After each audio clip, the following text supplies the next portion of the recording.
Hello everyone, today we are going to discuss important questions of paper code BCOE 141 Principles of Marketing। जिन भी बच्चों का दिसंबर में exam होने वाला है उनके लिए वीडियो बहुत इंपॉर्टेंट होने वाली है। वीडियो को पूरा देखें, ठीक है, और वीडियो को ज़्यादा से ज़्यादा शेयर करें। अगर आपको आज की क्लास पसंद आती है तो वीडियो को लाइक करें और चैनल को सब्सक्राइब करना ना भूलें। अगर आप लोगों को इस सब्जेक्ट के रिलेटेड कोई गेस्ट पेपर परचेस करना चाहते हैं तो आप क्या करेंगे, सिंपली गूगल में जाएंगे shop.hindustanknowledge.com, ठीक है, ये हमारी वेबसाइट है। आपको ऐसा इंटरफेस दिख जाएगा। जैसे ही आप क्लिक करेंगे तो यहाँ पे आपका जो भी पेपर कोड है आप सर्च कर लेंगे। जैसे कि अभी हम देखते हैं BCOE 141, ठीक है। यहाँ देखिए आपको इंग्लिश हिंदी दोनों ही मीडियम में क्या है, यहाँ पे गेस्ट पेपर अवेलेबल हो जाएंगे। यहाँ से आप बाय नाउ पे करके इसको परचेज कर लेंगे, ठीक है। अगर आपको हमारी वेबसाइट से परचेज करने में कोई भी प्रॉब्लम आती है तो आप क्या करेंगे, यहाँ पे हमारा व्हाट्सएप नंबर दिया गया है 9580023321, ये हमारा व्हाट्सएप नंबर है। आप हमें इस पर मैसेज करके भी क्या है, गेस्ट पेपर परचेज कर सकते हैं, ठीक है। अगर आपने गेस्ट पेपर, ठीक है, और ये वीडियो पूरा देख लिया तो क्या है, आप अपना एग्ज़ाम को आसानी से क्लियर कर लेंगे, ठीक है। तो चलिए शुरू करते हैं आज की क्लास को। So the first question is, what do you understand by marketing environment? Discuss the various components of marketing environment that are important for scanning the company। यानी कि आपको बताना है कि मार्केटिंग एनवायरनमेंट क्या होता है और इसके डिफरेंट कंपोनेंट्स क्या होते हैं, ठीक है। So the marketing environment refers to all the internal and external factors that affect a company's ability to successfully market its products or services। यानी कि मार्केटिंग एनवायरनमेंट क्या होता है, ये आपका इंटरनल और एक्सटर्नल फैक्टर्स होते हैं जो कि आपकी कंपनी की एबिलिटी को इफेक्ट करते हैं to successfully market its products या फिर सर्विसेज को। So it influences how a business plans, promotes and sells its offerings. यानी कि ये इन्फ्लुएंस करता है, मार्केटिंग एनवायरनमेंट क्या इन्फ्लुएंस करता है कि आपका जो बिजनेस है वो कैसे प्लान किया जाता है, वो कैसे प्रमोट होता है, वो कैसे अपनी ऑफरिंग्स को सेल करता है। Understanding the market environment is important because it helps companies identify opportunities, anticipate challenges and make better decisions। यानी कि अगर हम मार्केटिंग एनवायरनमेंट को जान लेंगे तो उसे जानने में हमारे क्या फ़ायदा है, वो इम्पोर्टेंट क्यों है, क्योंकि ये क्या करता है, ये कंपनीज को हेल्प करता है, ठीक है, अपॉर्चुनिटीज़ को आइडेंटिफाई करने में, चैलेंजेस को एंटिसिपेट करने में और बेटर डिसीजंस बनाने में, ठीक है। सो जो आपका मार्केटिंग एनवायरनमेंट है that can be divided into two main categories, that is internal environment and external environment. अब हम देखेंगे इंटरनल एनवायरनमेंट क्या होता है। The internal environment includes factors with in the company that affects it marketing operations. यानी कि internal environment में आपके क्या फैक्टर्स आएंगे, वो फैक्टर्स आएंगे जो कि कंपनी को क्या है, इफेक्ट करते हैं इन इट्स मार्केटिंग ऑपरेशंस, ठीक है, विद इन द कंपनी को जो इफेक्ट करते हैं। So these factors are mostly under the company's control. यानी कि जो आपके इंटरनल एनवायरनमेंट वाले फैक्टर्स होते हैं ये मोस्टली आपके कंपनी के कंट्रोल के अंडर होते हैं। Key components include company structure and culture. The organisational structures, culture and internal policies influence marketing strategies. यानी कि जो ऑर्गेनाइजेशन का स्ट्रक्चर होगा, कल्चर होगा और इंटरनल पॉलिसीज होंगी, वो क्या करेगा, मार्केट स्ट्रैटेजीज को इन्फ्लुएंस करेगा। सो फॉर एग्जाम्पल के लिए मान लीजिए अगर एक कंपनी है that is with customer focus culture will prioritise customer satisfaction in its marketing. यानी कि जो कंपनी क्या है, कस्टमर फोकस होगी तो वो क्या करेगी, अपने कस्टमर सेटिस्फैक्शन को प्रायोरिटाइज करेगी मार्केटिंग में। रिसोर्सेज देखें तो financial, human and technological resources determine how effectively a company can implement marketing plan. यानी कि जो अभी आपके फाइनेंशियल, ह्यूमन और टेक्नोलॉजिकल रिसोर्सेज होंगे वो डिटरमाइन करेंगे कि कितने इफेक्टिवली कोई कंपनी अपने मार्केटिंग प्लान्स को इम्प्लीमेंट कर रही है। Product and brand image, the quality and reputation of the companies product affect how it is perceived in the market. यानी कि जो क्वालिटी है और रेपुटेशन है कंपनीज के प्रोडक्ट की वो इफेक्ट करती है कि कैसे उसको परसीव किया जाता है मार्केट में। Second is external environment. The external environment consist of factors outside the company that affects it marketing decision. यानी कि एक्सटर्नल एनवायरनमेंट क्या होता है, वो फैक्टर्स को कंसिस्ट करता है जो कि कंपनी के बाहर होते हैं और वो इफेक्ट करते हैं मार्केटिंग डिसीजंस को। So these factors are beyond the company's control. ये जो फैक्टर्स होते हैं ना एक्सटर्नल एनवायरनमेंट वाले, वो क्या होते हैं, वो बियॉन्ड द कंपनीज कंट्रोल होते हैं but must be carefully monitored. पर उनको क्या करना चाहिए, केयरफुली मॉनिटर करना चाहिए। So the external environment is further divided into micro environment and macro environment. अब जो एक्सटर्नल एनवायरनमेंट है उसे भी हम दो ब्रॉड क्लासिफिकेशन कर सकते हैं। First is micro environment and second is macro environment. So micro environment क्या होता है? These are the factors that are close to the company and directly impact its ability to serve customer. यानी कि जो आपके माइक्रो इन्वायरमेंट होते हैं वो क्या ऐसे फैक्टर्स को इंक्लूड करते हैं जो कि कंपनी के बहुत क्लोज होते हैं और इसकी इम्पैक्ट उसकी एबिलिटी को डायरेक्टली इम्पैक्ट करते हैं। Customers understanding customers needs preferences and behaviour is crucial for marketing success. यानी कि अगर हमें मार्केटिंग सक्सेस चाहिए तो उसके लिए हमें क्या है, कस्टमर्स की नीड्स को जानना बहुत ज़रूरी है, उनके प्रेफरेंसेस को समझना बहुत ज़रूरी है, उनके बिहेवियर को समझना बहुत ही क्रूशियल है। So suppliers, reliable suppliers ensures timely production and quality products. यानी कि जो रिलायबल सप्लायर्स होते हैं वो क्या इंश्योर करते हैं, टाइमली प्रोडक्शन को इंश्योर करते हैं और क्वालिटी प्रोडक्ट्स को इंश्योर करते हैं। Competitors, monitoring competitors helps a company identify strengths, weaknesses and market opportunities. यानी कि अगर हम अपने competitors को भी मॉनिटर करते रहेंगे तो उससे क्या होगा, कंपनी अपने स्ट्रेंथ्स को आइडेंटिफाई कर पाएगी, अपने वीकनेसेस को और अपनी मार्केट अपॉर्चुनिटीज को आइडेंटिफाई कर पाएगी। Intermediaries that is agents, distributors and retailers helps in reaching customers effectively. यानी कि जो भी आपके एजेंट्स होते हैं या फिर डिस्ट्रीब्यूटर्स होते हैं या फिर रिटेलर्स होते हैं वो क्या हेल्प करते हैं, कंपनीज को हेल्प करते हैं वो अपने कस्टमर्स को इफेक्टिवली रीच करने में। Macro environment, these are broader societal forces that affect the market. यानी कि मैक्रो एनवायरनमेंट में क्या क्या इंक्लूड होता है आपका, ये एक ब्रॉडर सोसाइटल फैक्टर्स होते हैं जो कि हमारे मार्केट को इफेक्ट करते हैं, जैसे कि इकोनॉमिक फैक्टर, जैसे कि इन्फ्लेशन होगा, इनकम लेवल्स हो गए, इकोनॉमिक ग्रोथ हो गया, ये सब क्या करते हैं, हमारी बाइंग पावर और डिमांड को इफेक्ट करते हैं। ठीक है। सोशल एंड कल्चरल फैक्टर्स, यानी कि जो सोशल ट्रेंड्स होते हैं, लाइफस्टाइल जैसे जैसे चेंज होती है, कल्चरल वैल्यूज, ये सब क्या इन्फ्लुएंस करता है, कस्टमर के बिहेवियर को इन्फ्लुएंस करता है। Technological factors, new technologies create opportunities for innovations and efficient marketing. यानी कि जो नई टेक्नोलॉजीज होती हैं वो अपॉर्चुनिटीज क्रिएट करती हैं इनोवेशन के लिए और एफिशिएंट मार्केटिंग के लिए। Political and legal factors, government policies, regulations and law affect marketing practices. यानी कि जो भी हमारे गवर्नमेंट की पॉलिसीज होती हैं, रेगुलेशंस होते हैं, लॉज होते हैं, वो हमारी मार्केटिंग प्रैक्टिसेस को क्या करते हैं, इफेक्ट करते हैं। Environmental factors, climate change, sustainability and ecological concerns shape consumer choices and business strategy. यानी कि जैसे भी क्लाइमेट चेंज हो रहा है, सस्टेनेबिलिटी है या फिर इकोलॉजिकल कंसर्न्स हैं, जो भी जितने भी आपके एनवायरमेंटल फैक्टर्स हैं, ये क्या करते हैं, कंज्यूमर की चॉइसेस को शेप करते हैं और बिजनेस स्ट्रैटेजीज को भी शेप करते हैं। In conclusion we can say that a thorough understanding of the marketing environment is essential for a company to survive and grow. यानी कि हमें एक थॉरो अंडरस्टैंडिंग होनी चाहिए मार्केटिंग एनवायरनमेंट की। ठीक है, ये असेंशियल होती है किसी भी कंपनी के लिए सर्वाइव करने के लिए और ग्रो करने के लिए। By scanning both internal and external factors a company can identify opportunities. यानी कि अगर कोई कंपनी क्या करती है, अपने इंटरनल और एक्सटर्नल फैक्टर्स दोनों को ही स्कैन कर लेगी तो कंपनी क्या कर पाएगी, अपनी अपॉर्चुनिटीज को आइडेंटिफाई कर पाएगी, रिस्क को रिड्यूस कर पाएगी और इफेक्टिव मार्केटिंग स्ट्रैटेजीज को डेवलप कर पाएगी that will meet the customer needs and stay competitive in the market. ठीक है, यहाँ पे आपका पहला क्वेश्चन खत्म हो गया है।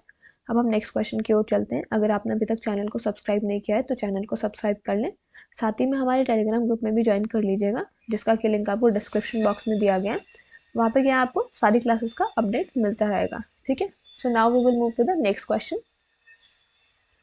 What do you understand by the concept of new product development? Explain the steps involved in new product development process with the help of examples. आपको बताना है कि न्यू प्रोडक्ट डेवलपमेंट क्या होता है और इसमें क्या क्या स्टेप्स इन्वॉल्व होते हैं। So new product development is the process of creating and bringing a new product to the market. New product development का मतलब है ये एक ऐसी प्रोसेस है जिसमें हम क्रिएट करते हैं या फिर ब्रिंग करते हैं, लाते हैं एक नए प्रोडक्ट को मार्केट में। यानी कि it involves generating ideas, designing, testing and finally launching a product that meets customer needs. So companies use NPD to stay competitive, satisfy customers demands and increase profits। यानी कि कंपनीज क्या करते हैं, new product development क्यों करते हैं, ताकि वो कॉम्पिटिटिव रह सके, अपने कस्टमर्स की डिमांड को सेटिस्फाई कर सके और अपने प्रॉफिट्स को इंक्रीज कर सके। For example, when Apple launches a new iPhone model with better features it follows a new product development process. यानी कि फॉर एग्जाम्पल के लिए जब एप्पल क्या करता है, अपने नए नए आईफोन मॉडल्स को लॉन्च करता है बेटर फीचर्स के साथ, तो ये क्या करता है, ये एक न्यू प्रोडक्ट डेवलपमेंट प्रोसेस को फॉलो करता है। Now we will look at the steps in new product development. ठीक है, यानी कि जो नए प्रोडक्ट डेवलप करते हैं हम उसमें, तो उसमें क्या क्या स्टेप्स इन्वॉल्व होते हैं। पहला है idea generation. This is the first step where companies brainstorm new product ideas. ये आपका पहला स्टेप होता है जहाँ पे कि कंपनीज ब्रेनस्टॉर्म करती हैं नए प्रोडक्ट आइडियाज के बारे में। Ideas can come from customers, competitors, employees, research और मार्केट ट्रेंड्स। यानी कि आइडियाज कहीं से भी आ सकते हैं, वो चाहे कस्टमर्स हो, कॉम्पिटिटर्स हो, एम्प्लॉयज हो, रिसर्च हो या फिर मार्केट ट्रेंड्स हो। एग्जाम्पल के लिए, a smartphone company may get ideas from customer complaints about battery life और कैमरा क्वालिटी। एग्जाम्पल के लिए मान लीजिए कोई स्मार्टफोन कंपनी है, ठीक है, वहाँ पे क्या है, कंप्लेन, जो कस्टमर है वो कंप्लेन कर रहे हैं बैटरी लाइफ के बारे में या फिर कैमरा क्वालिटी के बारे में, तो उसकी वजह से भी उनको आइडिया जनरेट हो सकता है। Second is idea screening. Not all ideas are feasible, यानी कि जितने भी आइडियाज होते हैं वो सारे फीजिबल नहीं होते हैं। In this step, companies evaluate ideas to select the best ones based on the market potential, cost and technical feasibility. इस आइडिया स्क्रीनिंग वाले स्टेप में क्या होता है, कंपनीज क्या करती हैं, आइडियाज को इवेल्युएट करती हैं और वो बेस्ट आइडिया को सिलेक्ट करती हैं on the basis of market potential, cost and technical feasibility. For example के लिए, out of 100 smartphone ideas only 10 may be chosen for further development. मान लीजिए उनके पास आइडिया तो बहुत है, जैसे मान लीजिए उनके पास 100 स्मार्टफोन का आइडियाज होगा, बट उसमें से ही 10 चूज करेंगे for the further development. Third is concept development and testing. Selected ideas are turned into product concept, यानी कि जो भी आइडियाज को सिलेक्ट किया है उसको हम प्रोडक्ट कॉन्सेप्ट में टर्न करते हैं। Companies test these concept with potential customers to get feedback. Companies क्या करती है, इन कॉन्सेप्ट को पोटेंशियल कस्टमर के साथ डिस्कस करती है to get the feedback. Example के लिए, a company may show a concept of foldable phone to focus groups to see their reactions. यानी कि कभी कंपनी क्या कर सकती है, एग्जाम्पल के लिए वो एक फोल्डेबल फोन का कॉन्सेप्ट शो कर सकती है टू अ फोकस ग्रुप्स, उनके रिएक्शंस को देखने के लिए। ठीक है। Fourth is business analysis. This steps this step involves estimating the product's potential shares, sales, cost and profitability. यानी कि जो आपका ये बिजनेस एनालिसिस है, इस वाले स्टेप में क्या होता है, हम प्रोडक्ट का जो पोटेंशियल सेल है, कॉस्ट है, प्रॉफिटेबिलिटी है, उसको एस्टिमेट करते हैं। कंपनीज डिसाइड करती हैं कि जो ये प्रोडक्ट है ये फाइनेंशियली वायबल है या नहीं है। एग्जाम्पल के लिए, calculating whether the new phones will earn in profit considering production and marketing cost. यानी कि एग्जाम्पल के लिए हम क्या क्या करते हैं, इसमें कैलकुलेट करते हैं कि जो नए फ़ोन्स हम लॉन्च करेंगे उससे हमें प्रॉफिट अर्न भी होगा या फिर नहीं होगा, considering the production and marketing cost both. ठीक है, यानी कि दोनों ही कॉस्ट को ध्यान में रखते हुए हम क्या करेंगे, उसको कैलकुलेट करेंगे। Fifth is product development. Here's the actual product is design and developed. यहाँ पे क्या होता है, इस वाले स्टेप में हम क्या करते हैं, एक्चुअल प्रोडक्ट को डिजाइन करते हैं और डेवलप करते हैं। प्रोटोटाइप्स को बनाया जाता है and the technical details are finalised, और उसकी में क्या करते हैं, हम टेक्निकल डिटेल्स को फाइनलाइज करते हैं। एग्जाम्पल के लिए, engineers develop a working model of foldable phone to test features like screen durability. यानी कि इंजीनियर्स क्या करते हैं, एक वर्किंग मॉडल को तैयार करते हैं फोल्डेबल फोन का, टेस्ट करने के लिए उसके फीचर्स जैसे कि स्क्रीन ड्यूरेबिलिटी कितना है। ठीक है। Test marketing. The product is introduced in a small market to test customers response and make improvement before full scale launch. यानी कि क्या करा जाता है, प्रोडक्ट को इंट्रोड्यूस किया जाता है एक स्मॉल मार्केट में, ठीक है, ये चेक करने के लिए कि कस्टमर का क्या रिस्पॉन्स है, और जो भी रिस्पॉन्स होगा उसके बेसिस पे इम्प्रूवमेंट्स करने के लिए before the full scale launch. यानी कि जो फुल स्केल लॉन्च है उससे पहले ये क्या करते हैं, प्रोडक्ट को एक स्मॉल मार्केट में इंट्रोड्यूस करते हैं ताकि वो कस्टमर का रिस्पॉन्स को टेस्ट कर सकें। एग्जाम्पल के लिए, the foldable phone is sold in a few cities to observe sales and collect feedback. Seventh is commercialization or launch. After the successful testing, the product is launched on a larger scale with full marketing support. यानी कि जब हम successful testing कर लेते हैं उसके बाद product को लॉन्च किया जाता है एक लार्जर स्केल पे with the full marketing support. Example के लिए, the foldable phone is launch nationally with advertisements and promotions. यानी कि एग्जाम्पल के लिए जो हमारे फोल्डेबल फोन्स हैं उनको हम लॉन्च करते हैं नेशनली एडवर्टीजमेंट के साथ और प्रमोशंस के साथ। इन conclusion, we can say that the new product development is a systematic process। यानी कि जो आपका न्यू प्रोडक्ट डेवलपमेंट होता है ये एक सिस्टमैटिक प्रोसेस है जिसमें कि इंश्योर होता है कि जो प्रोडक्ट है वो मीट करे कस्टमर की नीड्स को और सक्सीड करे इन the market. Following these steps help companies reduce risk, save cost and increase chances of success. यानी कि अगर क्या करेगी कंपनीज इन स्टेप्स को फॉलो करेगी, ठीक है, तो उससे क्या होगा, रिस्क रिड्यूस होगा, कॉस्ट सेव होगी और चांसेस जो है सक्सेस के वो इंक्रीज होंगे। कंपनीज जैसे कि Apple, Samsung and Coca Cola continuously use NPD to stay innovative and competitive. ठीक है, यहाँ पे आपका ये क्वेश्चन कंप्लीट होता है। Now we will move to the next question. What is rural marketing? Explain with example. Describe the 4 A's of rural marketing. इस question में आपको ये बताना है कि रूरल मार्केटिंग क्या होता है, ठीक है, एग्जाम्पल देना है और आपको 4 A's बताने हैं of rural marketing. So rural marketing refers to the process of promoting and selling products and services specifically to the people living in rural areas or villages. Rural marketing का क्या मतलब है? ये एक ऐसी प्रोसेस है जिसमें हम प्रमोट करते हैं और सेल करते हैं प्रोडक्ट्स और सर्विसेज को स्पेसिफिकली जो लोग क्या रह रहे हैं, रूरल एरियाज में रह रहे हैं या फिर विलेजेस में रह रहे हैं। These areas often have different needs, habits and challenges compared to the cities. In areas में क्या होता है, अलग नीड्स होते हैं, अलग हैबिट्स होते हैं और अलग चैलेंजेस होते हैं as compare to the cities. Rural marketing aims to reach the rural population by understanding their lifestyle, income and cultural preferences. यानी कि रूरल मार्केटिंग क्या एम करती है, रूरल पॉपुलेशन को रीच करने का एम करती है, उनकी लाइफस्टाइल को जान के, इनकम और उनका कल्चरल प्रेफरेंसेस को अंडरस्टैंड करके। So it plays an important role in connecting companies with rural customers and helping improve the standard of living. ये क्या है, एक इम्पॉर्टेंट रोल को प्ले करता है, ठीक है, कंपनीज को रूरल लाइफ के साथ, रूरल कस्टमर्स के साथ कनेक्ट होने में और हेल्प करता है to improve their standard of living. For example, जो आपका हिंदुस्तान यूनिलीवर है, it sells small sachet of shampoo and detergent in villages. These small packets are affordable for rural families, making it easier for them to use branded products.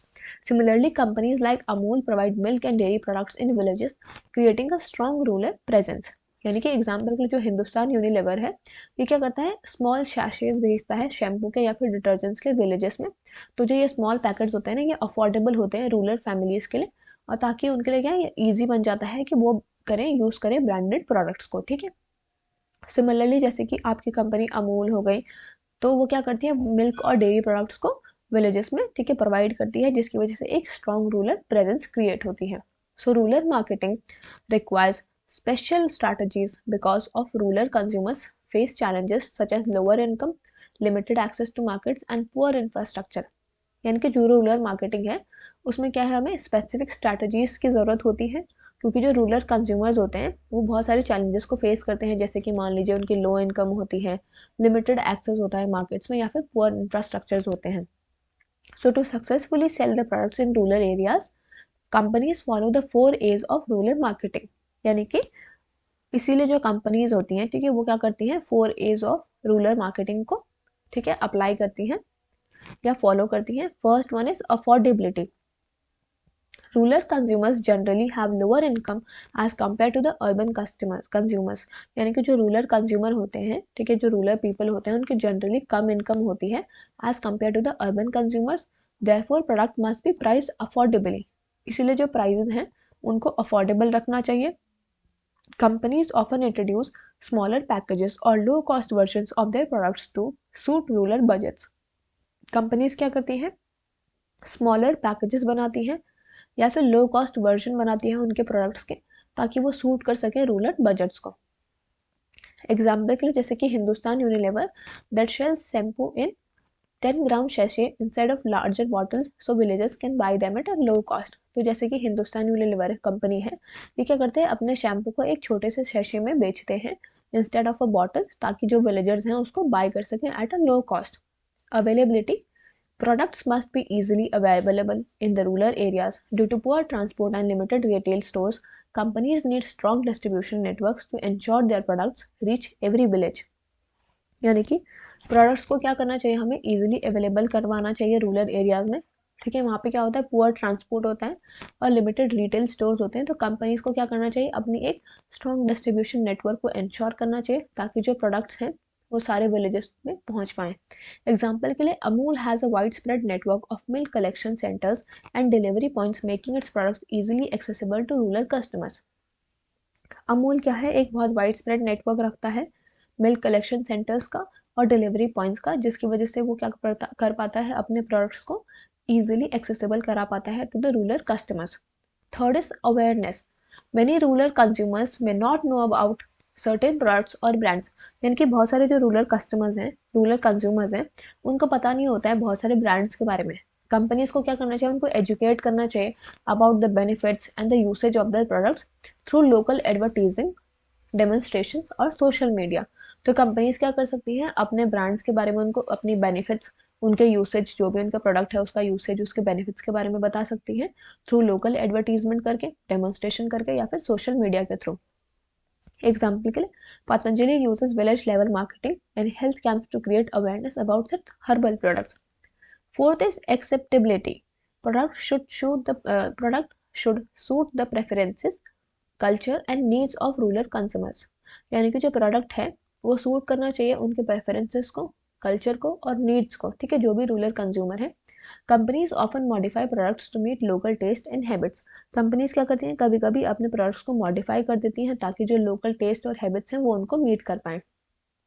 Example, Maggi introduced masala flavors preferred in specific regions to attract rural customers. Maggi ने क्या किया, अपना एक मसाला flavour को introduce करा ताकि वो prefer कर सके in specific regions to attract the rural customers. So in conclusion we can say that rural marketing is not just selling products but understanding rural life and providing solutions that are affordable, accessible, known and acceptable. यानी कि conclusion में हम ये बता सकते हैं कि जो रूरल मार्केटिंग है वो सिर्फ प्रोडक्ट्स को सेल करने के बारे में नहीं है, बल्कि ये अंडरस्टैंड करने के बारे में है कि रूरल लाइफ क्या होती है, और सॉल्यूशंस प्रोवाइड करने के लिए है कि जो अफोर्डेबल हो, एक्सेसिबल हो, नोन हो और एक्सेप्टेबल हो। So by following the 4 A's, companies can successfully reach rural consumers and create a strong presence in the villages. ठीक है, तो यहाँ पे आपका एक क्वेश्चन कंप्लीट होता है। Now we will move to the next question. Explain the concept of digital marketing along with its advantages and limitations. Discuss the main tools of digital marketing. यहाँ पे आपको क्या बताना है कि डिजिटल मार्केटिंग क्या होता है, ठीक है, उसके एडवांटेजेस क्या होते हैं, उसके डिसएडवांटेजेस क्या होते हैं और इसके मेन टूल्स क्या होते हैं। सो इंट्रोडक्शन देंगे पहले। Digital marketing refers to promoting products और services using digital channels and technologies. Digital marketing का मतलब होता है कि हम अपने प्रोडक्ट्स को प्रमोट कर रहे हैं या फिर अपनी सर्विसेज को प्रमोट कर रहे हैं यूजिंग द डिजिटल चैनल्स और टेक्नोलॉजीज। ये क्या क्या इंक्लूड करता है, digital marketing includes internet, social media, search engines, email, mobile apps and other online platforms. So unlike traditional marketing which relies on print, TV or radio, digital marketing focuses on reaching people online. यानी कि जो आपका traditional marketing है वो किस पे rely करता है, प्रिंट पे रिलाई करता है, टीवी या फिर रेडियो या फिर, ठीक है, इन सब पे क्या करता है, ट्रेडिशनल मार्केटिंग रिलाई करता है। बल्कि जो डिजिटल मार्केटिंग है वो फोकस करता है ऑन रीचिंग पीपल ऑनलाइन, यानी कि वो जो अपने पर्सन हैं या फिर उसके कंज्यूमर्स हैं उनको वो ऑनलाइन रीच करता है। So it allows businesses to connect with the target audience in a more direct and interactive way. तो जो डिजिटल मार्केटिंग है वो अलाउ करती है बिजनेसेस को ताकि वो कनेक्ट हो पाए अपने टारगेट ऑडियंस के साथ एक डायरेक्ट और इंटरैक्टिव वे में। अब एडवांटेजेस देखेंगे, एडवांटेजेस क्या हैं आपके डिजिटल मार्केटिंग के। So first is wider reach, यानी कि बिजनेसेस क्या कर सकते हैं, अपने कस्टमर्स को वर्ल्ड वाइड रीच कर सकते हैं without any geographical limits. Cost effective, यानी कि ट्रेडिशनल एडवर्टाइजिंग क्या होती है, बहुत ही ज़्यादा कॉस्टफुल होती है। तो डिजिटल मार्केटिंग है यूजुअली क्या है, चीपर होती है और ये बेटर रिजल्ट्स को ऑफर करती है as compare to the traditional advertising. Third is targeted marketing. Companies can target specific groups based on age, location, interest और बिहेवियर। यानी कि कंपनीज क्या कर सकती हैं, अपने स्पेसिफिक ग्रुप्स को टारगेट कर सकती हैं या तो on the basis of age, location, interest और behaviour. Fourth is measurable results. Tools जैसे कि आपके गूगल एनालिटिक्स होगा, ये अलाउ करते हैं बिजनेसेस को उनके कैंपेन्स को ट्रैक करने में and to measure their success. Fifth is interactive communication. Customers क्या होते हैं, they can engage with the brands through comments, messages and reviews, creating better relationships. Flexibility, campaigns can be adjusted instantly based on performance and feedback. यानी कि जो भी यहाँ पे campaigns होते हैं उनको एडजस्ट किया जा सकता है instantly based on the performance and the feedback. Now we will look at some limitations of the digital marketing. So the online market is crowded making it hard for new businesses to stand out, यानी कि इसमें क्या होता है, high competition होता है। Online market क्या है, बहुत ही ज़्यादा क्राउडेड है, जिसकी वजह से जो नए बिजनेसेस होते हैं उनके लिए बहुत हार्ड हो जाता है to stand out. Technical skills required, यानी कि effective campaigns require knowledge of SEO, social media analytics and design, यानी कि अगर आपको इफेक्टिव कैंपेन्स करने चाहते हैं तो उसके लिए क्या है, आपको रिक्वायरमेंट होगी of the knowledge of social media analytics and design, यानी कि आपको टेक्निकल स्किल्स की रिक्वायरमेंट होगी, ठीक है। Third is dependence on internet, यानी कि डिजिटल मार्केटिंग क्या है, ये लिमिटेड है टू द एरियाज जहाँ पे इंटरनेट एक्सेस होता है, यानी कि जहाँ पे इंटरनेट एक्सेस नहीं होगा वहाँ पे डिजिटल मार्केटिंग नहीं हो सकती। Fourth is privacy concerns, over targeting can make users feel uncomfortable और lead to data privacy issue, यानी कि अगर ओवर टारगेटिंग करेंगे तो उससे क्या होंगे, जो यूजर्स होंगे वो अनकंफर्टेबल फील करेंगे, इसकी वजह से क्या हो सकता है, डेटा प्राइवेसी इश्यूज भी हो सकते हैं। Fifth is time consuming, building an online presence and trust can take time and effort, यानी कि हमें अगर ऑनलाइन प्रेजेंस क्रिएट करनी है या फिर ट्रस्ट को क्रिएट करना है तो उसके लिए क्या है, बहुत टाइम और एफर्ट लगता है। Now we will look at the main tools of digital marketing. First is search engine optimization. It improving website visibility on search engines like Google, यानी कि सर्च इंजन ऑप्टिमाइजेशन का में क्या करते हैं हम, जो भी हमारी वेबसाइट विजिबिलिटी होती है जैसे कि सर्च इंजन पे, जैसे कि गूगल वगैरह पे, उसको हम इम्प्रूव करते हैं। Social media marketing, promoting products through a platforms like Facebook Instagram and LinkedIn, यानी कि हम अपने प्रोडक्ट्स को प्रमोट कर सकते हैं थ्रू मैनी प्लेटफॉर्म्स जैसे कि Facebook Instagram and LinkedIn. Email marketing, यानी कि हम पर्सनलाइज मैसेज या फिर ये सब भेज सकते हैं, sending personalise messages that offers to the potential customers. Pay per click advertising, paid ads that appear on search engines और social media to drive traffic, यानी कि हम क्या कर सकते हैं, पेड एड्स को कर सकते हैं जिस जो कि सर्च इंजन्स पे आते हैं और सोशल मीडिया पे आते हैं to drive the traffic. Fifth is content marketing, creating blogs videos और infographics to attract and engage audience, यानी कि हम कंटेंट मार्केटिंग भी कर सकते हैं, जैसे कि ब्लॉग्स वगैरह क्रिएट कर सकते हैं, वीडियोज बना सकते हैं ताकि हम अपने ऑडियंस को अट्रैक्ट कर सकें और उनको एंगेज रख सकें। Sixth is affiliate marketing, partnering with other websites और influencers to promote the products, यानी कि हम क्या कर सकते हैं, पार्टनर कर सकते हैं किसी भी वेबसाइट के साथ या फिर इन्फ्लुएंसर्स के साथ ताकि हम अपने जो प्रोडक्ट्स है उसको प्रमोट कर सकें। एनालिटिक्स टूल्स, टूल्स जैसे कि गूगल एनालिटिक्स हो गया, ये हेल्प करता है to track the user behaviour and the campaign performance. Now we will look at the conclusion. Digital marketing is a powerful way for businesses to connect with the customers online, यानी कि digital marketing क्या है, एक बहुत ही powerful वे है जिससे कि businesses क्या हो सकते हैं, अपने कस्टमर्स के साथ ऑनलाइन कनेक्ट हो सकते हैं। While it offers many benefits like cost effectiveness, global reach and targeted communication, यानी कि इसके बहुत सारे फायदे हैं जैसे कि कॉस्ट इफेक्टिवनेस हो गया, ग्लोबल रीच हो गया, टारगेटेड कम्युनिकेशन हो गया। It also has challenges such as competition and technical requirement, इसमें चैलेंजेस भी होते हैं जैसे कि कॉम्पिटिशन हो गया, टेक्निकल रिक्वायरमेंट हो गया। So using the right tools can help business maximise their online presence and achieve better results, ठीक है। तो यहाँ पे आपके जितने भी इंपॉर्टेंट क्वेश्चन थे वो कंप्लीट हो गए। आप वीडियो को पूरा देखें, ठीक है, और वीडियो को ज़्यादा से ज़्यादा शेयर करें और चैनल को सब्सक्राइब करना ना भूलें। Thank you.